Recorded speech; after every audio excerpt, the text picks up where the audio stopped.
Welcome, Sandy Lane Baptist Church broadcast. We are here with Jessica Moreland and Adrian Moreland. And I'm your host, Pastor Robert Moreland. And we're going to talk about why millennials aren't going to church. All right.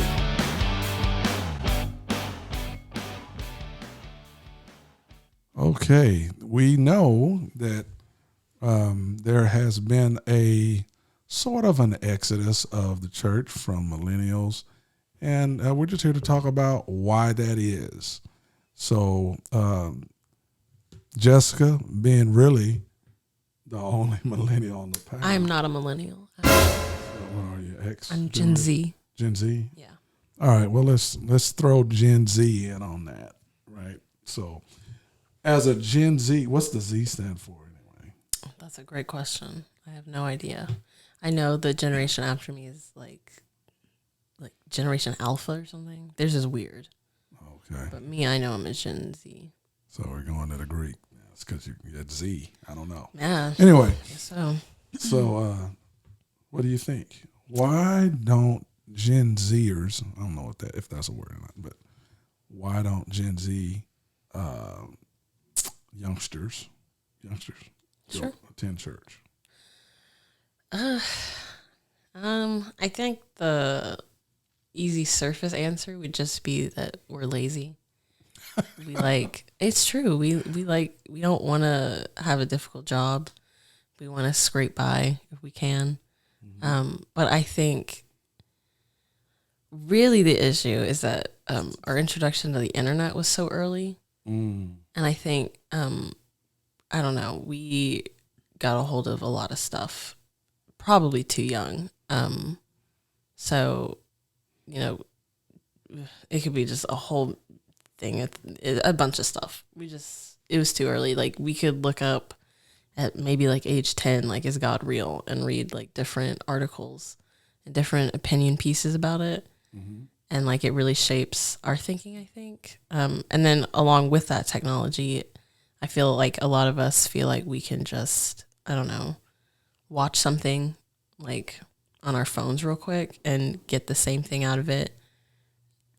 You know? Okay, so the information age, you guys were sort of born in that age. Mm-hmm. And so there's just so much information that so much access. It's so accessible. Access to, it sort of muddies the water a little bit. Yeah, and I mean, if you get it early enough, like, it really does warp your mind, and it affects the way you see life and, you know, things around you.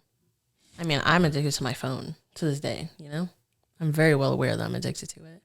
Right. And I think a lot of people my age are. And not just your age. I mean, it's. Oh yeah, it goes higher than that. Right. So, that being the case, why is it that there are other things that Generation Z would attend in person or would like to be there in person, but then, you know, when you do have a church service or Sunday morning service, why isn't that, you know, just as appealing?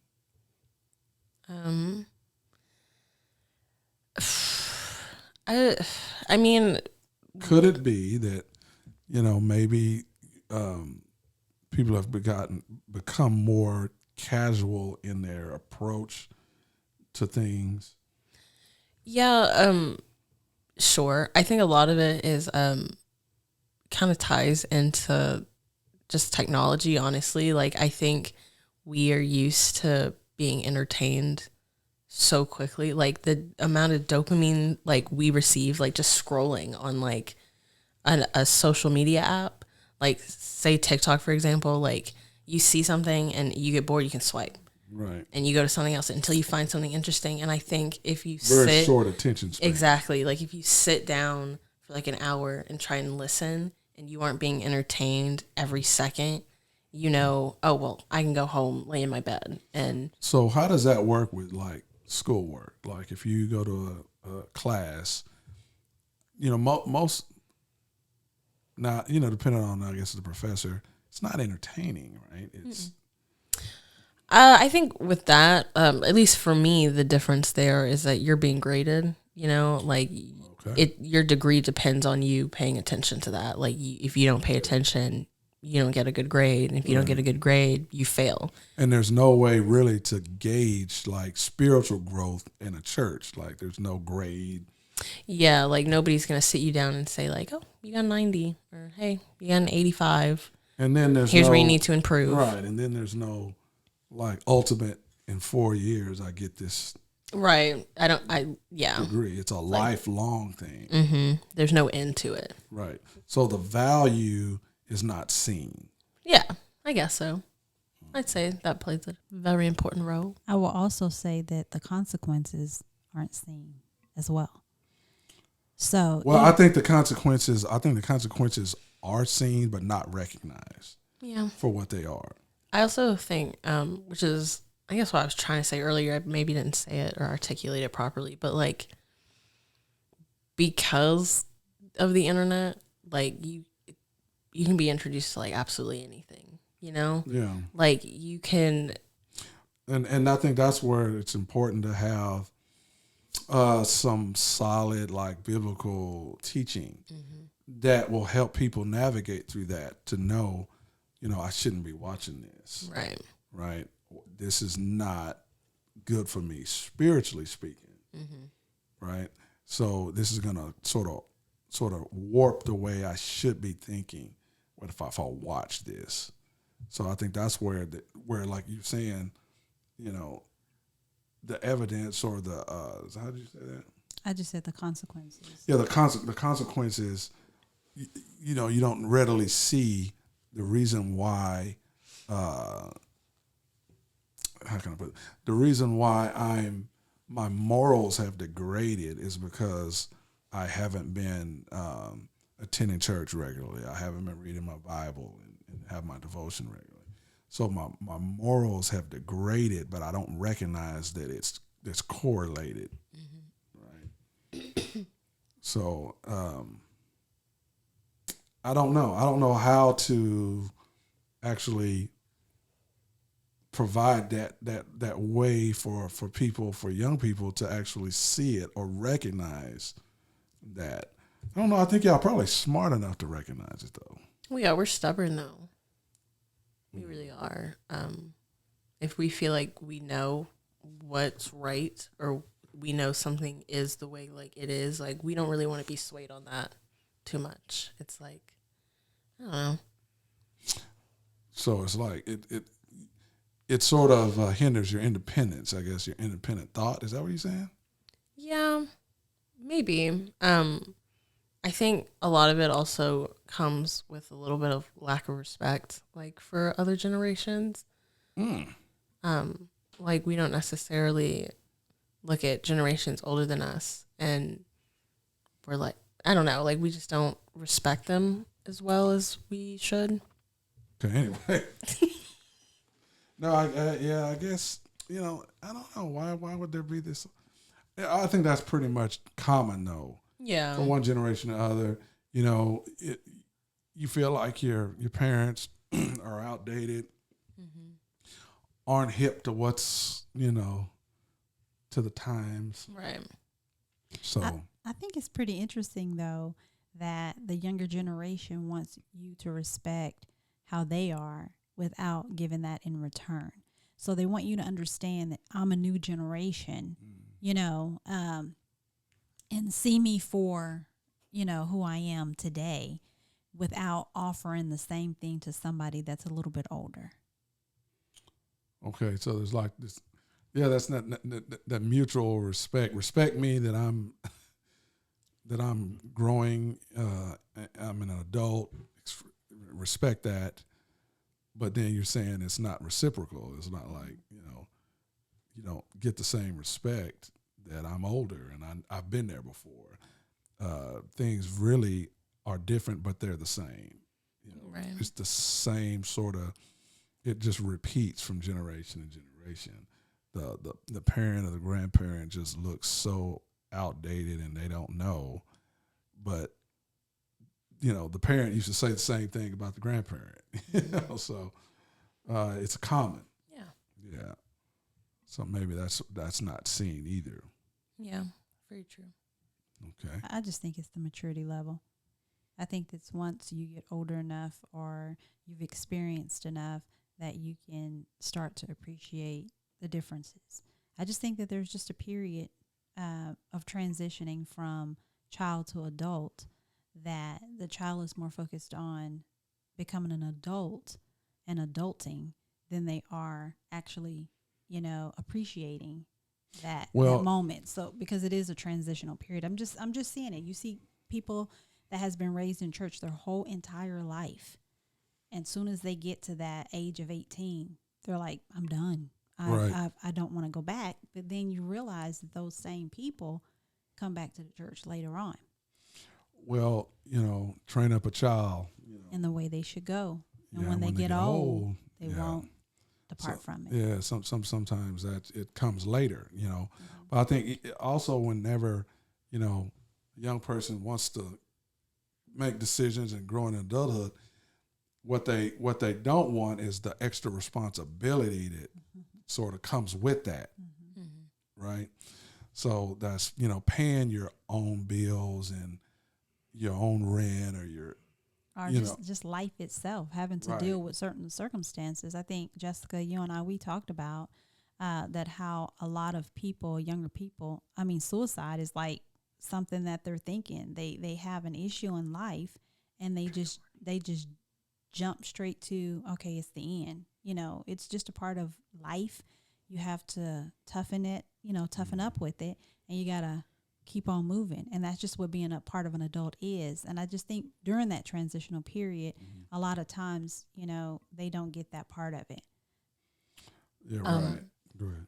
I was just going to say, I think it's also, the thing that's interesting about my generation is that a lot of us have a lot of mental health issues. Like we really do, like a ton of us. And that plays a part in why like things start to go south in our lives and we're like, oh, it's the end. Like I'm not doing it anymore. But I like try to look back and kind of figure out why that is. And I think there's a lot of key factors. I really do. Because I think part of it is when we were really, really young, and I don't know how much this necessarily affects us, but like the country had to go through 9/11, right? Like what was I, like 1? Like I don't remember that. Right. Like we don't remember it, but like we're told every year in school, like you have to remember this, like be safe, yada yada. On top of that, we had a lot of school shootings. What was the first one? Columbine in like 97, 99 or something like that. There was all of a sudden this rise of like school shootings. Like I had people in my school, in high school, saying like, "Ooh, don't come to school tomorrow." Like, I'm going to do something, and I don't know. That's scary. Like when you don't feel safe, like anywhere. Like we've honestly. So wait a minute. So somebody was saying that at like, "Don't come to school tomorrow because I'm getting ready to do something." Y'all have met him. I'm not going to say his name or anything, but like, yeah. Oh, wow. Like I've had people like tell me that. I remember I like ran a mom. We've met him. Oh yeah. Oh, boy. I'll tell you who it is afterwards. But like, okay. I ran a mom and I was like, "Mom, like, he told me he's like not to come to school tomorrow," and she was like, "Don't worry about it." And I was like, "Oh, okay." But I just feel like I think like our like adolescent life, there was always this like uncertainty. Like you couldn't feel safe anywhere. Like you could go to the movies and feel like, ooh, someone might shoot up the movies. Right. Like we go to school, ooh, someone might do this. And then we get out of school and, it's like, ooh, we never know what's going to happen because we were told to remember 9/11. We got to remember all this stuff that was going on over here. And then the second we get out of high school and start going to college, all of a sudden there's a global pandemic. Yeah. It's like, so fragile. And yeah, it's like kind of fragile. Exactly. And that's what I've learned about my generation. I try to like go back and I'm like, why are a lot of us like the same way? Like, why do a lot of us have like these mental like illnesses and things like that? And I really just think it's like. So when you say mental illnesses, you mean more like depression, anxiety, and things like that, especially anxiety. It's just like, of course you're going to be anxious. You never know what's going to happen. Right. You never know. Right. And so like, and then I also think that plays into why a lot of people have this mindset, me included, of like, I want to do what I want to do right now because I don't know if I'm going to get tomorrow. You know, you never, and I mean, everybody has that uncertainty. Nobody knows if they have tomorrow, but it's like. Yeah, I think, growing up, we didn't have it. I mean, there wasn't like, of course, the internet wasn't this thing like it is today. There wasn't like, you could, like, 150 some odd people, was that Korea? That got trampled and all that. We hear about that, right? That too. It's like you hear about it, even if you necessarily haven't experienced it. Right. It's like every day there's something new. Right. There's something going on, whether it's something the president's doing or if it's something that's happened in a different country or happened in a different city or state. Especially in Texas, we have the highest rate of school shootings. Like, it's just very interesting considering that. I don't think it's that interesting. State that, we actually have capital punishment. I don't think it's that interesting. I think someone needs to put a little bit of regulations on some stuff, but I know a certain someone will not. So I was gonna say, when you were talking about all the information, I don't think we got to talk about it. We got, not right now, but I just wanted to say that I think that there's more things being given, more information that's out there, readily available. Instant gratification is what your generation probably went through. I'm not going to say that a lot of that stuff didn't happen. It's just now we have videos, you can go and there's evidence of stuff and things come quickly. And I just think that the patience or the mindset for a lot of the younger people is just not there. And I think that is probably playing a part in the mental health that you were trying to mention. All this information they get. It's a lot. It's overload. Yeah, it really is. Overload, it's too much. And you can get it whenever. You can go and look it up. It's hey, what's going on today? I can go on my phone and I can read real quickly. It's not like I have to wait for anything. I don't have to wait for the 10 o'clock news. I don't have to wait.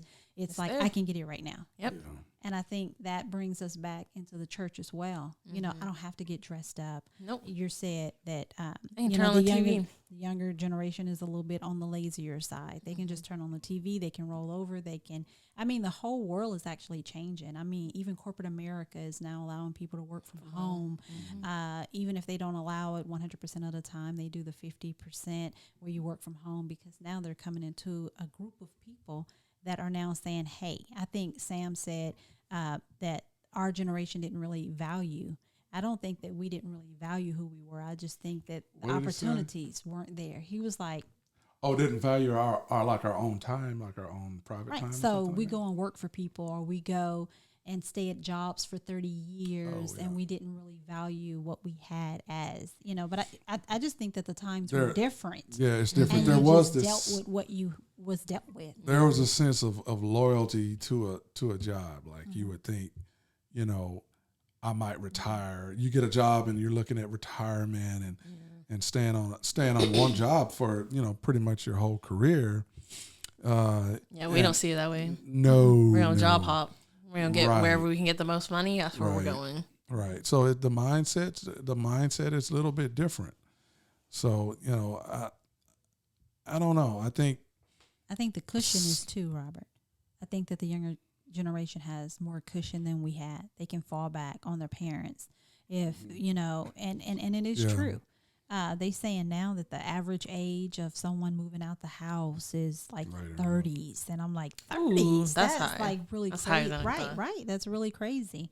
And I think when you throw all of that in there, we didn't have the cushion that they had. Yeah. So it's like, if something happens to Jessica, she jobs hop, she feel like she can come to her parents and that was sort of frowned upon too, going from job, if you tell your parent you worked here 1 week and then, a month later you're somewhere else, and then 6 months later you're on another job, they would really think there's something wrong. That's a bit excessive. I don't know if I would do that personally, but I'm sure someone, even like, from maybe a year to another year to another, you're like, man, this is your third job in 3 years. Right. Mm-hmm. That would be, they really be looking you're like, unstable. Yeah, what's wrong with you? Right. There's no stability in that. Right. Mm-hmm. Right. How can you establish any credit like that? So, but again, I think it's just different.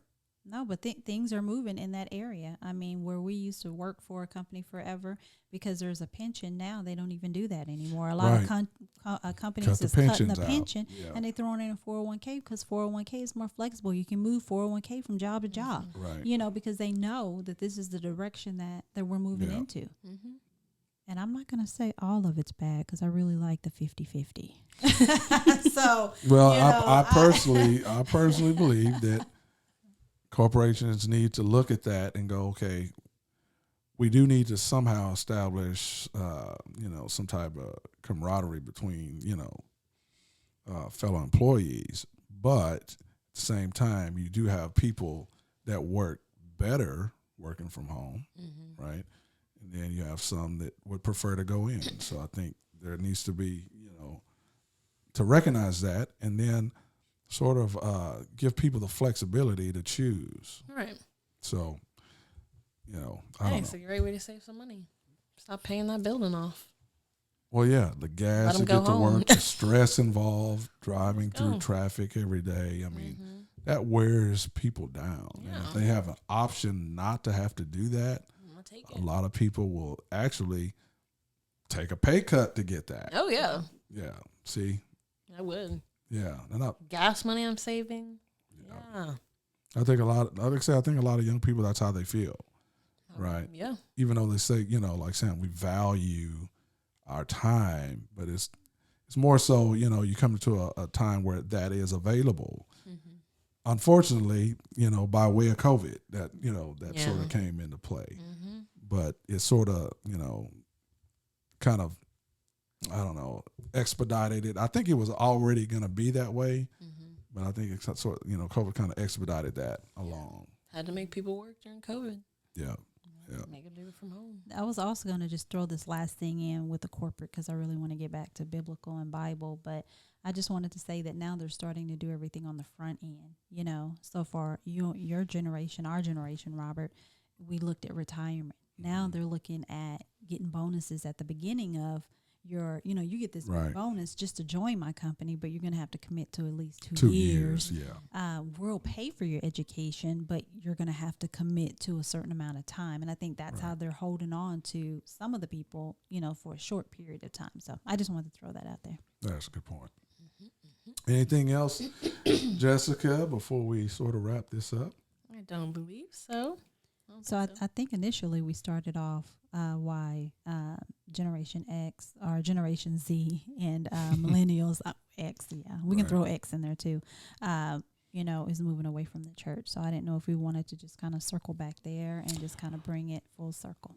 Yeah. So what I got from, from Jessica was that, there's so much instant gratification or so much,